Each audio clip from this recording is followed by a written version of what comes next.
नमस्कार मंडळी, सोपी रेसिपीमध्ये तुम्हा सर्वांचं खूप खूप मनापासून स्वागत आहे। चला तर मग आज बनवूयात शिळ्या पोळींचे सँडविच। म्हणजे जी घरामध्ये शिळी चपाती उरते ना त्याच्यापासून आज अगदी मस्त अशी पौष्टिक ही रेसिपी आज आपण बनवली आहे। तर बघा, नेहमीच जर शिळी चपाती उरली तर आपण काय करतो, त्याचा सुशेला करतो किंवा गोड तुकडे उकडतो किंवा तिखट तुकडे उकडतो। तर नेहमी तेच तेच खाऊन जर कंटाळा आला असेल ना, तर आज शिळ्या चपातीपासून अतिशय मस्त असं सँडविच बनवूयात। रेसिपी शिकायची असेल तर व्हिडिओ शेवटपर्यंत नक्की बघा आणि कुठल्याही क्षणी जर तुम्हाला व्हिडिओ आवडला असेल तर प्लीज माझ्या चॅनलला सबस्क्राईब करा, लाईक करा, सोबतच बेल आयकॉनवर क्लिक करा आणि माझ्या रेसिपी तुम्हाला कशा वाटतात मला नक्की कमेंट करून सांगा। तर बघा, हे जे शिळ्या पोळींचं सँडविच आहे ना, खायला इतकं अप्रतिम झालं आहे ना, तर तुम्हीसुद्धा ना एक वेळेस नक्कीच करून पहा। घरातील लहान मुलीच काय मोठी माणसेसुद्धा अगदी आवडीने खातील। चला तर मग रेसिपीला सुरुवात करूया। आता बघा, इथे या माझ्या शिळ्या पोळ्या उरलेल्या आहेत। तर माझ्याकडे साधारण 3 पोळ्या उरलेल्या आहेत।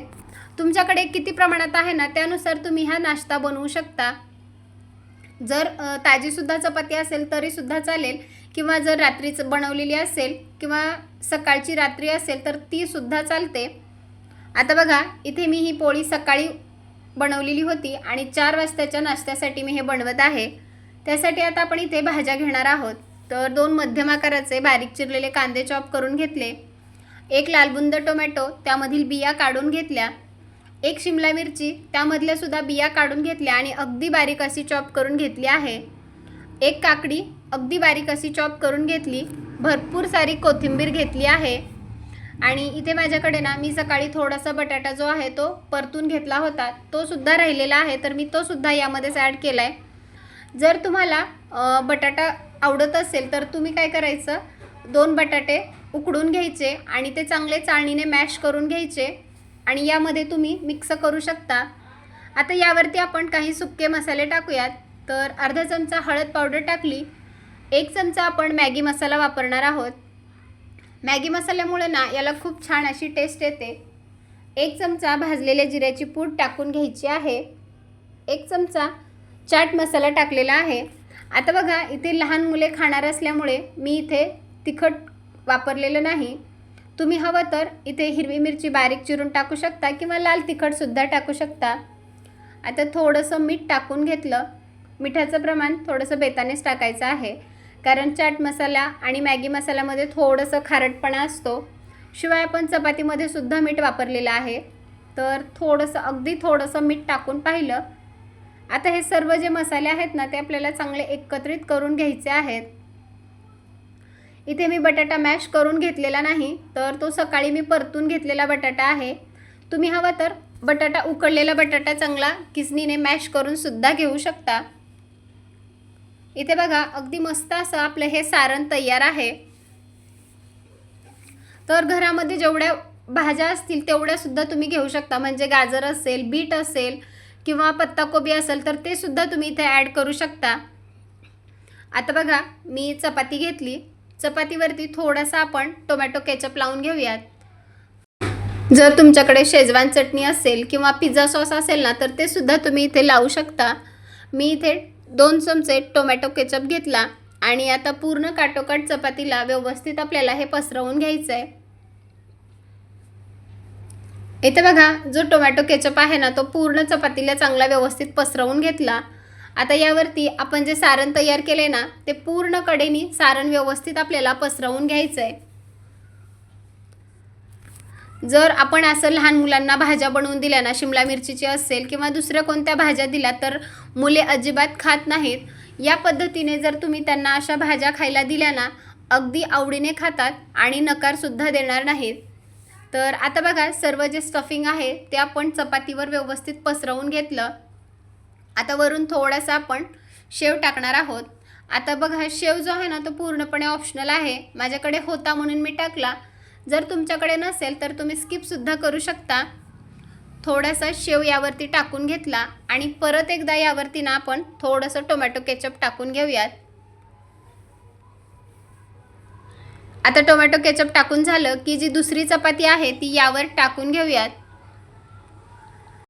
आता दुसरी चपाती यावरती झाकून घेतली, हलक्या हाताने दाब दिला आणि आता लगेचच ही चपाती आपण भाजून घेणार आहोत.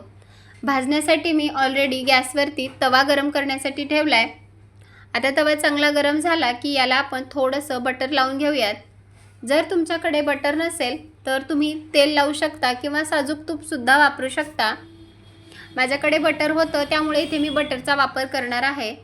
आता बघा, बटर जे आहे ना ते पूर्ण तव्याला चांगलं व्यवस्थित पसरवून लावून घेतलं. आता यावर आपल्याला ही चपाती भाजून घ्यायची आहे.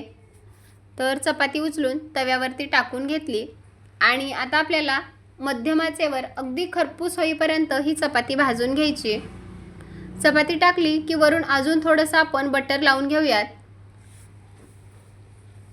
तर अगदी 2 चमचे बटरमध्येच ही अगदी खरपूस अशी चपाती भाजून तयार होते. इथे मी 1 चमचा एका बाजूने आणि 1 चमचा दुसऱ्या बाजूने असं करून बटर लावून घेणार आहे. शिवाय याला जास्त तेलाचा सुद्धा वापर करावा लागणार नाही. अगदी 2 चमचे बटरमध्येच ही आपलं चपातीचं सँडविच बनवून तयार होतं. आता बघा, एका बाजूने छान असं खरपूस भाजलं की दुसऱ्या बाजूने पलटवून घेऊयात आणि बघा किती मस्त असं आपली ही चपाती भाजून झालेली आहे.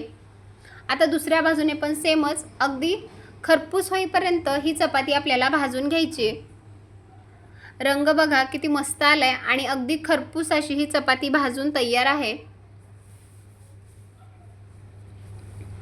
दोन्ही बाजूने सुद्धा बटर लावायचं, अगदी मस्त खरपूस होईपर्यंत भाजून घ्यायची.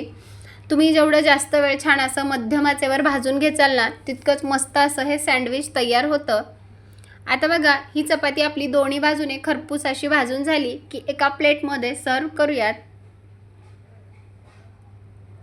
इथे बघा, आपलं हे चपातीचं सँडविच आता तयार आहे. आता आपण याला लगेचच कट करून घेऊयात.